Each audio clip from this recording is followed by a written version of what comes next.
Ça y est, on passe enfin à la partie où on fait le papier à partir des morceaux de papier déchirés. On remplit le bac ou l'évier d'eau. Moi je vais mettre juste assez d'eau pour que ça dépasse un petit peu de mon cadre.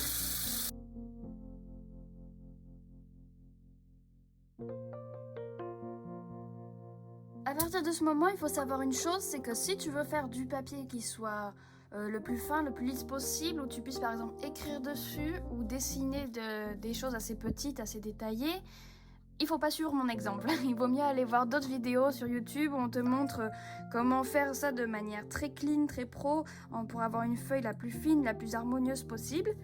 Mais moi, c'est pas ce que je recherche. Je recherche une feuille qui ait des épaisseurs, qui ait du grain, qui ait de la trame, qui ait aussi des petits effets de papier avec parfois des petits effets de papier pas très bien mélangés. Donc, je te montre comment je fais. Ça peut toujours t'intéresser peut-être. Mais si vraiment tu veux, voilà, un beau papier fin, suis pas mon exemple.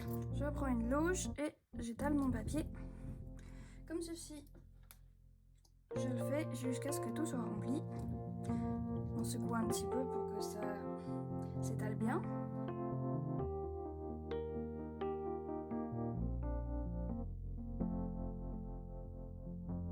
En faisant ça, j'économise un maximum de ma bouillie de papier. Je vais en avoir le moins possible qui va partir dans l'évier ou partir dans la poubelle. Mais par contre, ça fait des irrégularités. Il y a des endroits qui sont plus épais, des endroits plus fins. Donc, comme je te disais, si tu veux un papier qui soit vraiment le mieux possible, le plus lisse, le plus harmonieux, suis pas ma méthode et va voir les autres méthodes sur internet plutôt. Mais il faut dire que ça, c'est plus rapide aussi. Après, hop, je le sors. Et je fais couler l'eau sur les bords, un peu comme ça et un peu en épongeant. Je prends mon éponge et je la passe derrière pour aider à faire couler l'eau, pour absorber un peu d'eau aussi. Alors ça, en fonction du tamis que tu auras fait, ça marchera un peu différemment. Là, c'est des bouts de bois, donc en fait l'eau elle coule entre les bouts de bois et elle va tomber sur les rebords. Voilà, un côté ou l'autre selon comment je le penche.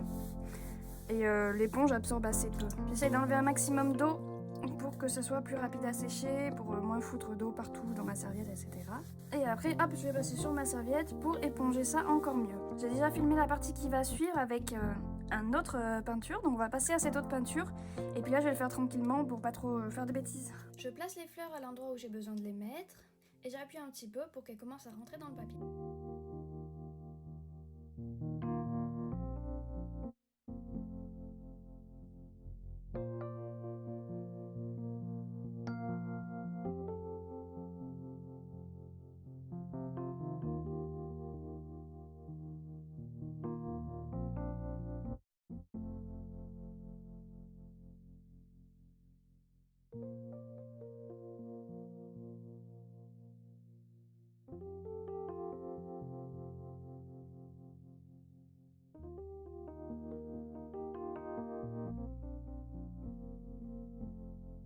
Ensuite, je place un chiffon par-dessus mon papier et j'absorbe l'eau en tapotant avec mon éponge.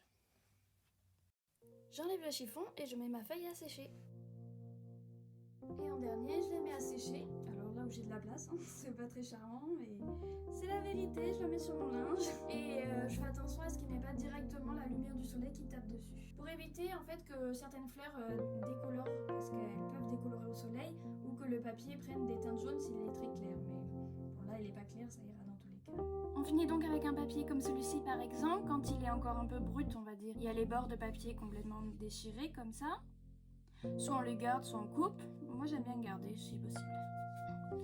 Et après, il n'y a plus qu'à peindre dessus pour avoir des illustrations un peu comme celle-ci. Comme cette petite carte par exemple qui est une carte à tester en cours. Donc là elle est finie de peindre, mais il reste encore les contours à faire.